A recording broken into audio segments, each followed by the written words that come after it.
I paused for 5 long seconds, looking around the room and making eye contact with as many people as possible, letting the tension build until you could almost hear the collective held breath. "I'm not here to tear down anyone's gate," I said, finally looking directly at the faces in the crowd. "I just want to know one simple thing. Why is Mrs. Foster placing HOA facilities on my land without asking me first?" I looked straight at her as I spoke those words. She didn't look back. I held up the enlarged survey map so everyone could see it clearly, according to this official 1963 survey. The entrance gate, the mailbox cluster, and 50 feet of access road are all located on my private property. The reaction was immediate and explosive. A man in the third row stood up, his face flushed with concern. "If we have to tear down the gate, who's going to pay for it?" demanded, his voice carrying panic. Before I could answer, a woman near the back called out angrily, "If we've been wrong all this time, then the HOA fees we've been paying for years have been for illegal land grabbing." Several other residents began talking at once, some expressing skepticism about my claims, others demanding to know how such a situation could have existed for so long. I raised my hand for quiet and continued. "These are legal property boundaries that have been in effect for 60 years. The HOA has been operating facilities on private property without any recorded easement or legal agreement." Lynette was not about to give up without a fight. She stood up abruptly, her chair scraping loudly against the floor. Instead of facing me directly, she turned her back to the crowd and began pacing behind the board table, dressing the room as if she were speaking to children who couldn't understand complex adult matters. "Ladies and gentlemen," she began, her voice slightly higher than usual, "Mr. Harper is obviously trying to create chaos in our peaceful community." She spoke. I noticed her hands were shaking slightly, and when she tried to pull a pen from her pocket to gesture with it, the pen slipped from her fingers and clattered to the floor. "This entrance gate has been serving our neighborhood for over 15 years, Lynette continued, her voice rising as she bent to retrieve the fallen pen. When Bob Langley quietly asked her about legal easements and recorded agreements, she went silent for 3 full seconds, staring down at her clipboard as if the answer might materialize on the page before finally responding with vague references to established precedent and community understanding. The room erupted in animated discussion. As residents began debating among themselves, the man who had asked about moving the gate was talking urgently with his wife, both looking increasingly worried.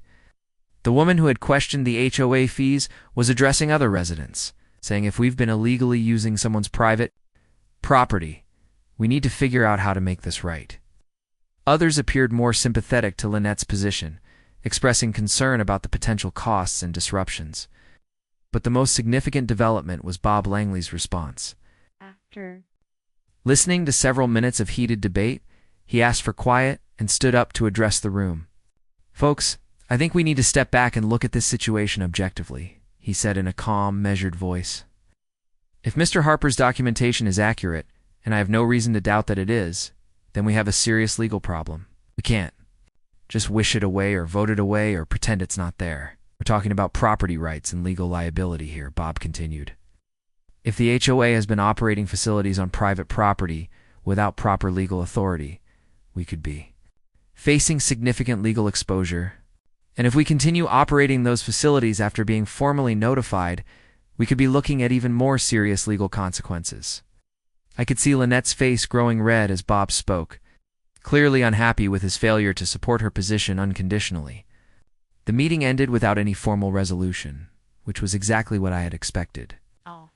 Lynette managed to push through a motion to table the discussion pending further legal review. But her usual confidence had been visibly shaken. As people filed out of the community center, I could see that the seeds of doubt had been planted. Several residents approached me privately to ask questions about the survey documents. More importantly, I noticed that some people were looking at Lynette with expressions that suggested their confidence in her leadership was beginning to waver. Over the next few days, the atmosphere in the neighborhood became increasingly tense and uncomfortable.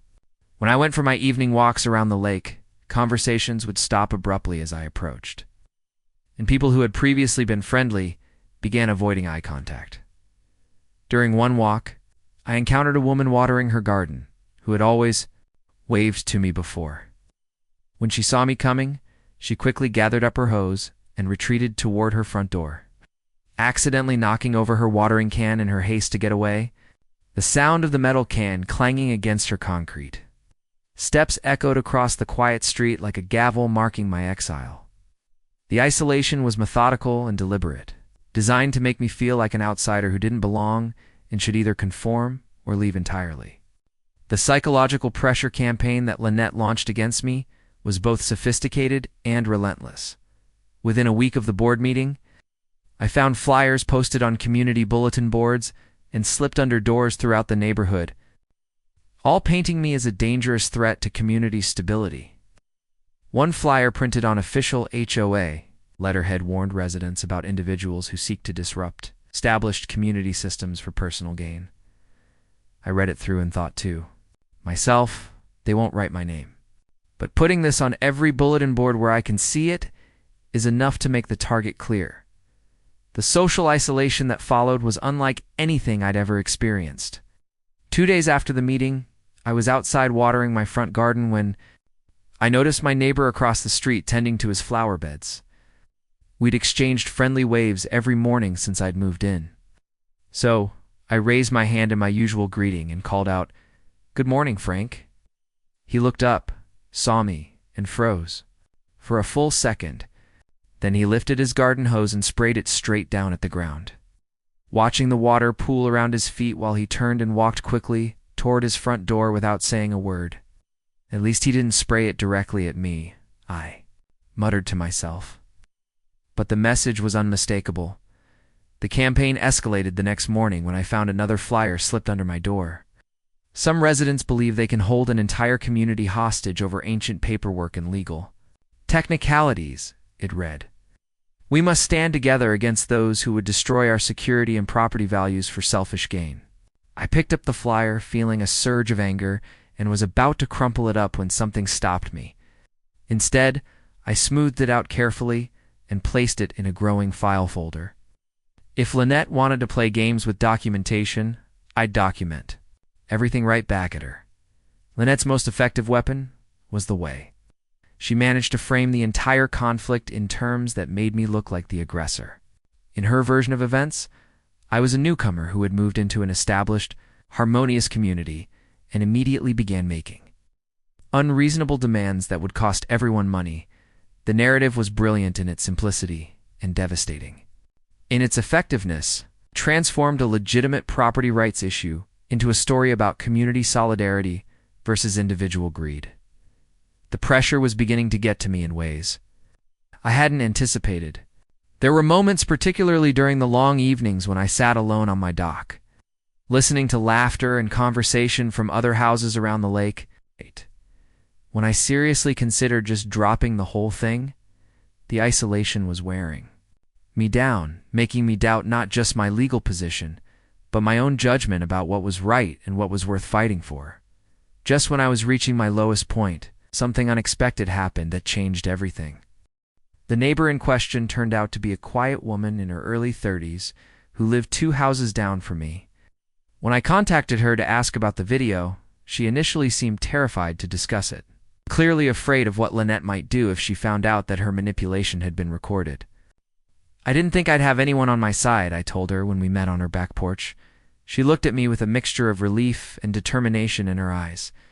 I thought the same thing, she replied, until I watched her move my trash cans, and then photograph them like evidence. Her voice grew stronger as she continued.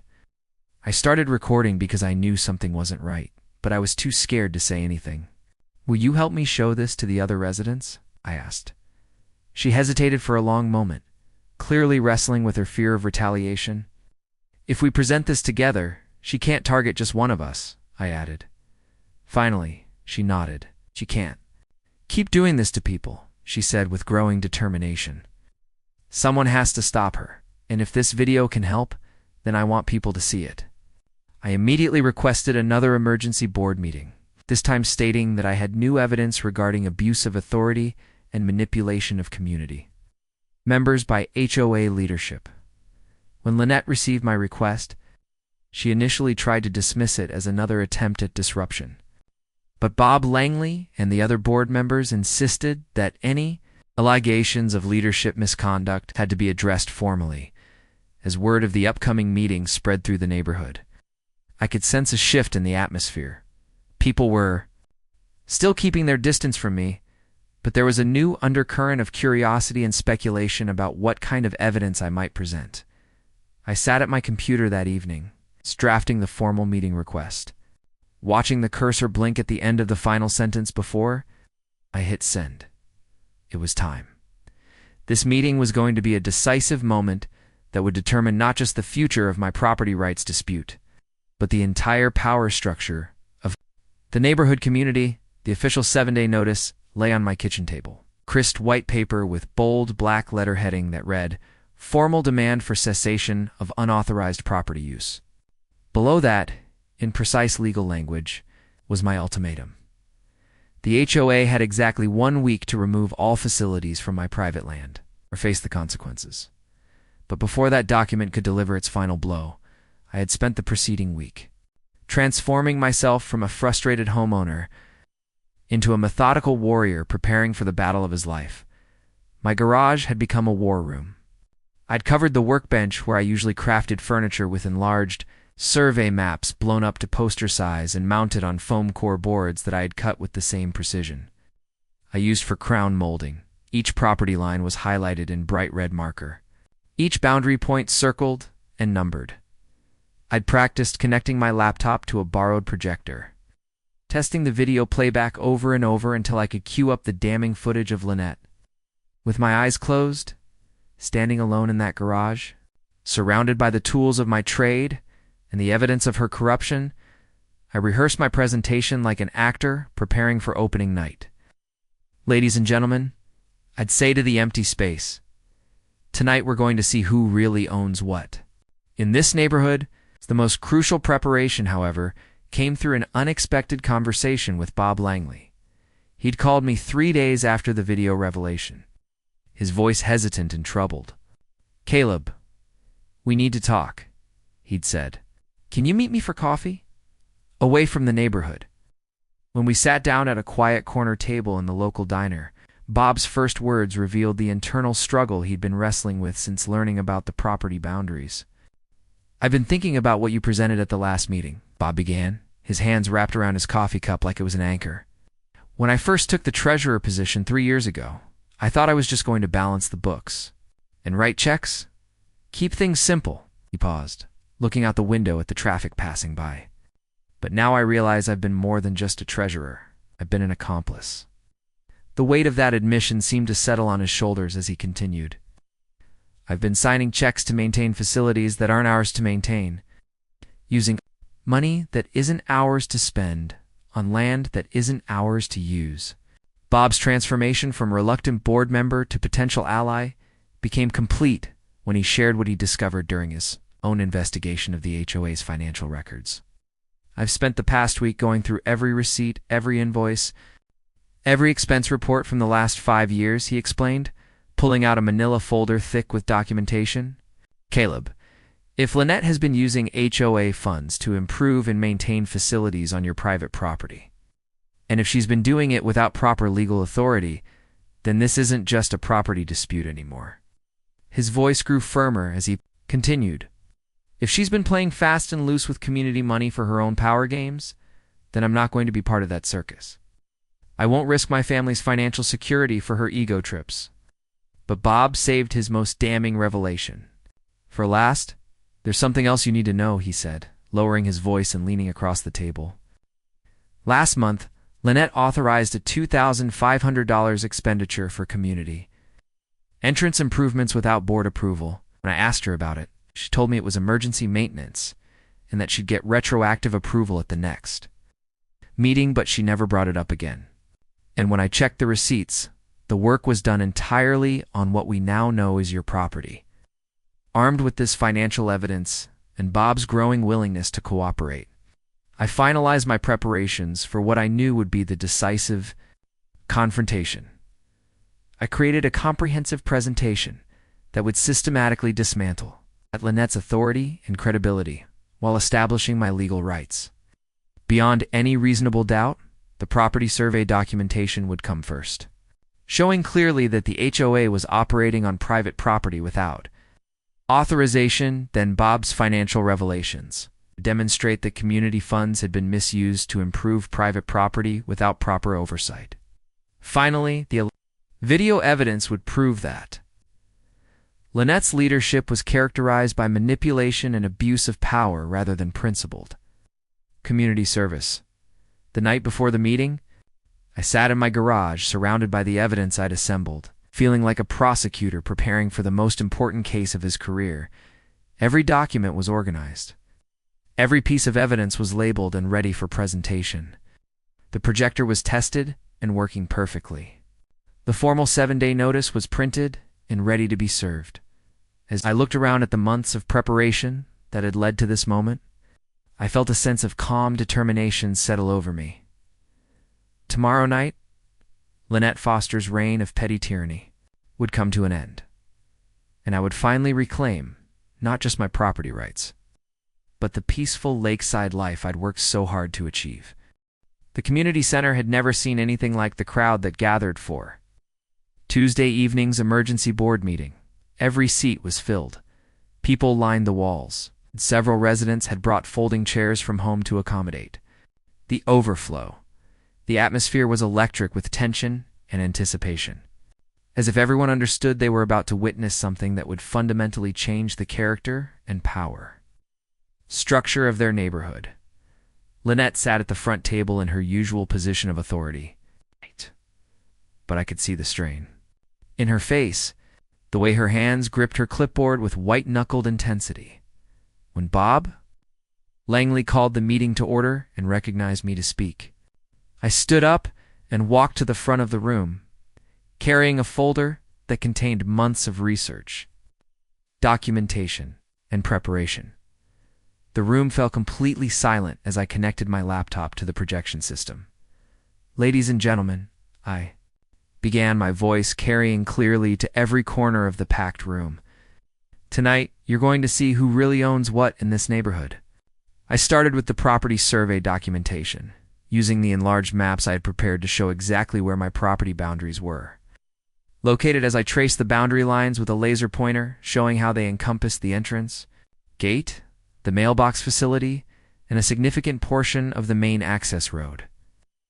I could hear gasps and murmurs of surprise rippling through the audience like a wave. The reaction was immediate.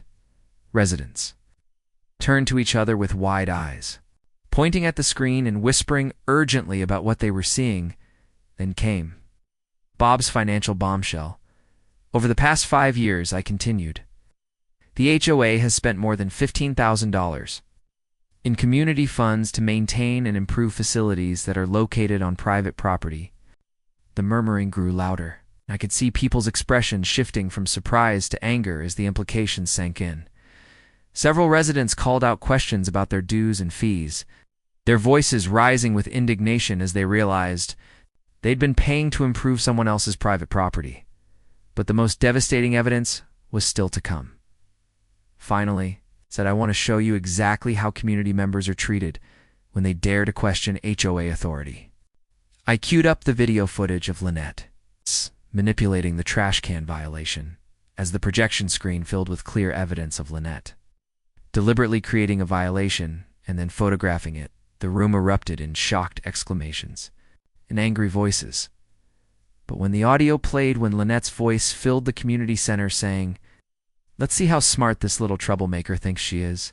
Time to teach another lesson about who really runs this neighborhood," the reaction was unlike anything I'd ever witnessed.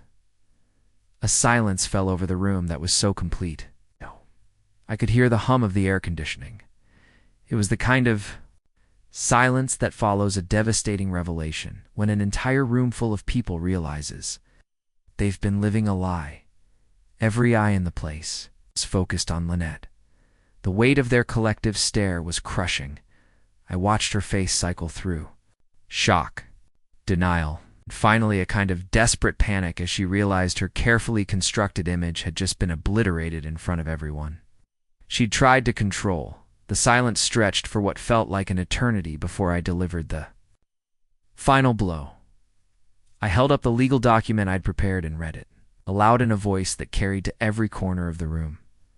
"This is an official notice to the HOA Board of Directors," I announced. "Mrs. Foster, you have exactly 7 days to remove all unauthorized structures and cease all operations on my private property. If you fail to comply, I will take whatever legal action is necessary to protect my property rights." When Lynette finally snapped, she shot up from her chair so fast it toppled backward. Her face completely drained of color. She opened her mouth to speak, but no sound came out. For several seconds, she stood there, mouth moving silently like a fish out of water, before finally managing to stammer, This is impossible. This can't be." But before she could complete her thought, a voice from the back of the room cut through her protests like a knife. "You're not our representative anymore," shouted a man I recognized as one of the residents who'd been defending her just weeks earlier. "We didn't elect you to harass our neighbors and steal our money." The sentiment spread through the room like wildfire, the other residents joining in, demanding her resignation and expressing their disgust at how they'd been manipulated and lied to. Bob Langley stood up and addressed the room with a voice heavy with regret, but firm with resolve. "As treasurer of this association, I want to apologize to this community for my failure to recognize these problems sooner. Effective immediately. I'm calling for a vote of no confidence in our current HOA president and requesting a complete audit of all community finances." The motion was seconded immediately and passed by overwhelming acclaim, with only Lynette herself abstaining, within 72 hours of that meeting. The transformation of our neighborhood was already underway. I stood at my front window on Friday afternoon, watching a crew of workers systematically dismantling the entrance gate that had been the symbol of Lynette's authority for so many years. The late afternoon sun cast long shadows across the worksite, and when they finally installed the new sign in place of the old gate, the light seemed to illuminate it like a beacon. The sign was simple and direct: private property, no HOA. That evening, for the first time since this whole adventure began, I fired up my grill on my dock and prepared the kind of barbecue dinner that had started this entire conflict. As the smell of seasoned meat drifted across the lake, and the sun painted the water in shades of gold, I was joined by several neighbors who came by to apologize and to thank me for having the courage to fight for what was right. The sound of genuine laughter and conversation replaced the suspicious whispers and hostile glares that had characterized the neighborhood for months. Sometimes justice comes in the form of a perfectly grilled steak, the sound of waves lapping against your own dock, and the knowledge that bullies can only maintain their power as long as good people are willing to let them get away with it, the barbecue smoke drifting across. The lake that evening was sweeter than any meal I'd ever tasted because it represented more than just dinner. It represented freedom, justice, and the simple right to enjoy your own property in peace. The next morning, I woke up to a neighborhood that felt different. The gate was gone.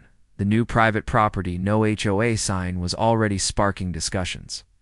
And for the first time since the whole conflict began, I could feel the power shift in the air.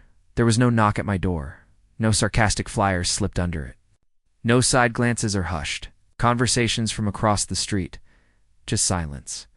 But the kind that feels like a pause between storms. I knew it wasn't over. Not yet. Lynette may have been voted out. But people like her don't just vanish after they lose power. They dig in. They regroup. And then they strike from the shadows. That's exactly what happened.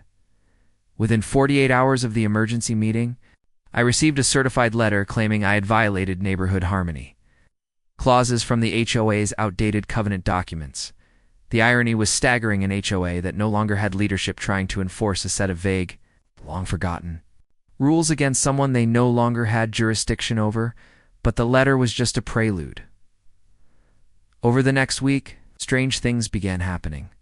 Someone filed a noise complaint during my barbecue, even though the event had ended by 9 p.m.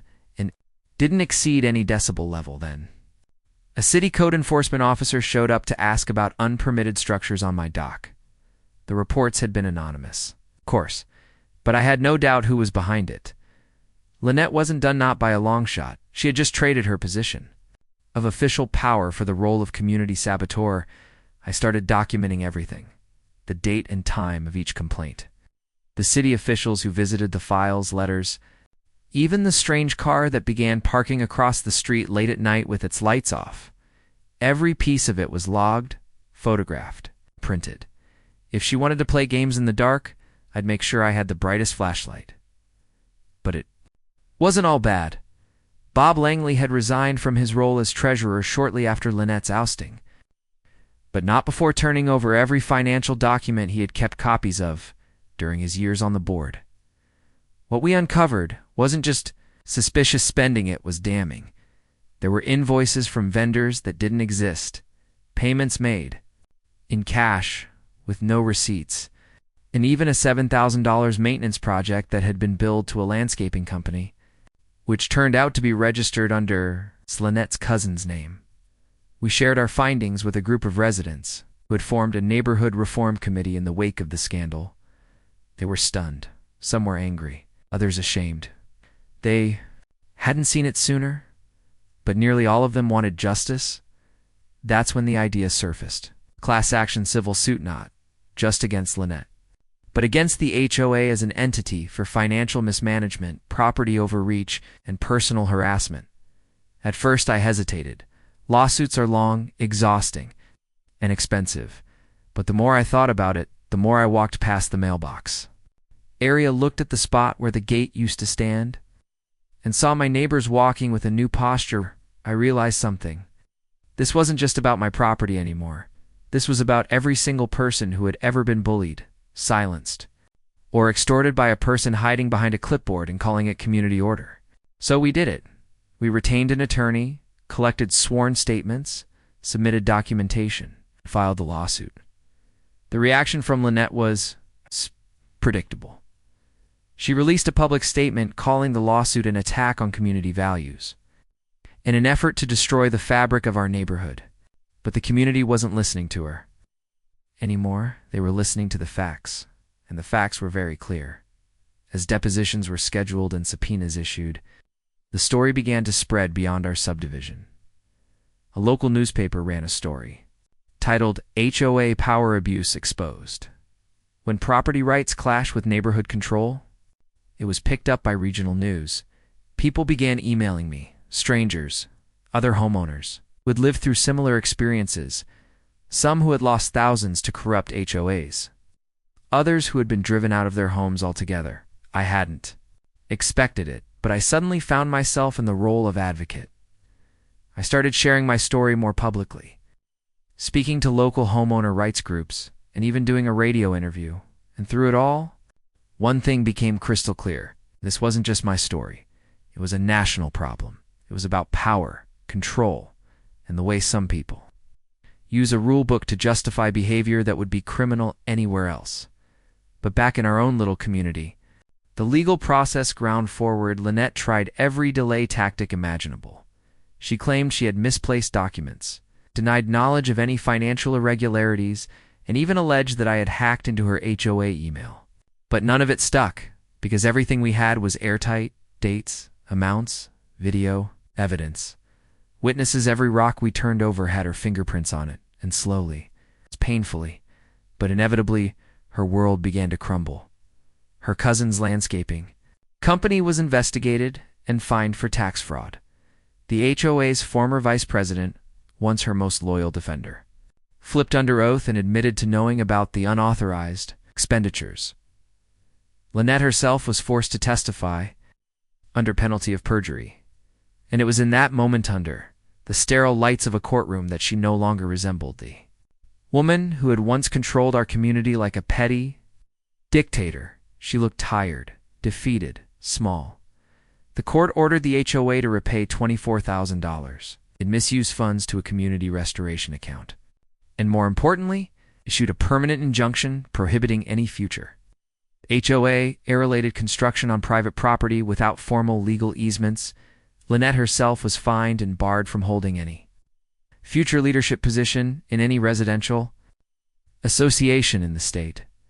The victory was monumental, but it didn't feel like a celebration. It felt like the aftermath of a war. Neighbors slowly began to reconnect.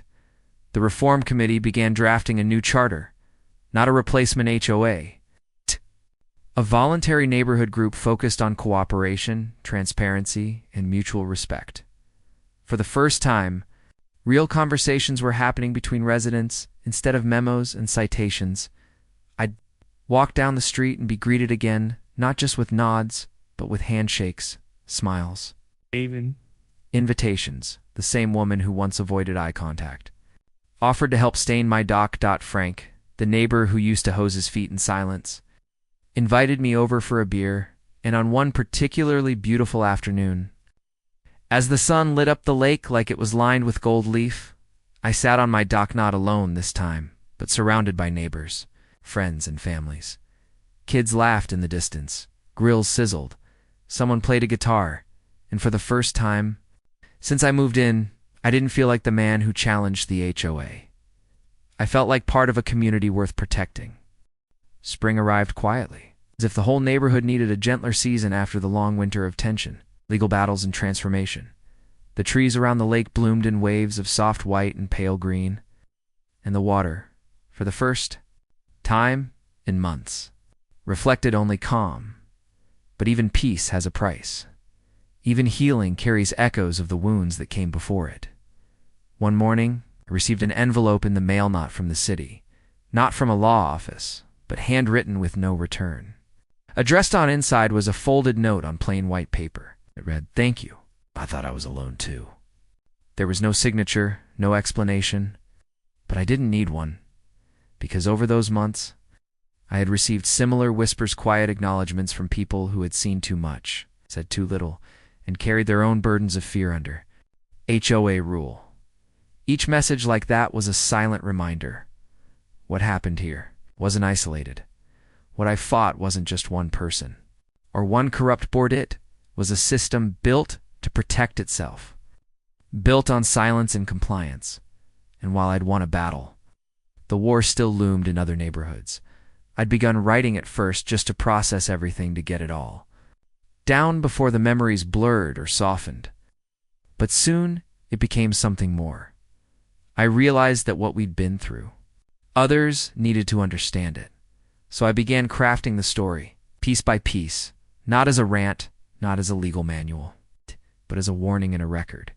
The book wasn't meant to be published at first, but when a small press contacted me after reading the regional news coverage, they offered to help me refine and share it. We called it Behind the Gates, One Man's Fight for Property, Justice, and the Truth About HOAs. When it finally released, the response was overwhelming. Letters poured in, emails, phone calls from people who had endured the same gaslighting, manipulation, and isolation. I had some far worse. Some had lost homes, some had lost marriages. One man told me his father passed away during a prolonged dispute with an HOA that refused to let him install a wheelchair ramp. Another woman described a board that fined her for planting lavender instead of HOA-approved bushes, then tried to lien her home when she refused to pay. Reading those stories lit something inside me, because for every neighbor who had once averted their gaze during my walks around the lake, there were dozens, hundreds of people out there waiting for someone to speak up first. So I did more than share my story. I started helping others tell theirs. Within a year, I found myself speaking at homeowner rights conferences, sitting across from state representatives proposing HOA reform bills, and building a network of people who believed that property rights shouldn't be conditional, that privacy is not a privilege, and that power without accountability is just tyranny with better paperwork. One particularly emotional event happened a year later at a summit in Dallas. A young woman approached me with tears in her eyes. She was from a small development outside of Phoenix, and her HOA had blocked her from installing a solar panel array that would have saved her family hundreds a year. They said it disrupted neighborhood aesthetics, she said. But they let another board member build a stone fountain that floods during monsoon season. She told me that after reading my story, she'd taken her case to the state commission and won. It wasn't a massive victory, just one home, one panel. But for her, It changed everything. And for me, it reminded me that every ripple has meaning. Meanwhile, back in my lakeside neighborhood, things had settled into a new rhythm. No HOA board, no anonymous citations. Instead, a voluntary group now helped organize lake cleanups, BBQs, and maintenance efforts. Everything was transparent. No bylaws. No hidden fines, just neighbors choosing to work together. One Saturday, as I was rebuilding part of my dock, I noticed Bob Langley approaching. He'd moved away shortly after the legal proceedings ended. He said he needed a clean break button. He had returned to visit family. We sat for a while watching the lake. The way the wind carved gentle paths across its surface. "You ever regret it?" he asked, not looking at me. I knew what he meant. "Only the time I lost," I replied. "But never the fight?" He nodded slowly. "I still can't believe I was part of it for so long." "You're part of the fix, too," I reminded him. "Without you, none of this would have happened." He smiled, tired but genuine, patted my shoulder before walking off. The next generation was already arriving. Families. The young kids had moved into homes that once stood cold with division. They built swing sets, not fences. They planted flowers without waiting for approval forms. They laughed, loudly and often, and no one knocked on their door with a clipboard. The lake became more than just a body of water. It became a symbol, a reminder of what had been fought for, preserved, reclaimed. 1. Summer evening, as the sky burned orange and pink, I hosted a gathering on my dock. Frank was there. The woman who once watched from her porch now brought brownies. Even Em, the woman who'd sent me that first unsigned note, came. This time we hugged like old allies. We shared stories, laughed, grilled. Steaks. And at one point, someone raised a glass and said, "To the man who reminded us this was never just about land. It was about freedom." I didn't need the toast, the crackle of the fire, the sound of the lake, the glow of friendship that was thanks enough. Later, alone on the dock, I watched the stars come out, one by one, and I thought about how close I'd come to giving up, how isolation nearly broke me, how lies nearly rewrote the truth, but standing firm. Even when you're the only one can be enough to change everything, because courage isn't loud. It's quiet, stubborn. It's a man with a survey, app and a spine. It's a woman with a hidden camera and a need for justice. It's a neighbor who apologizes and means it. And sometimes it's just knowing that this dock, this land, this freedom belongs to you. Not because someone approved it, but because it's yours. Because you fought for it and you won. We're QA stories, and this was one unbelievable tale. Stick around. The next one might just be even wilder.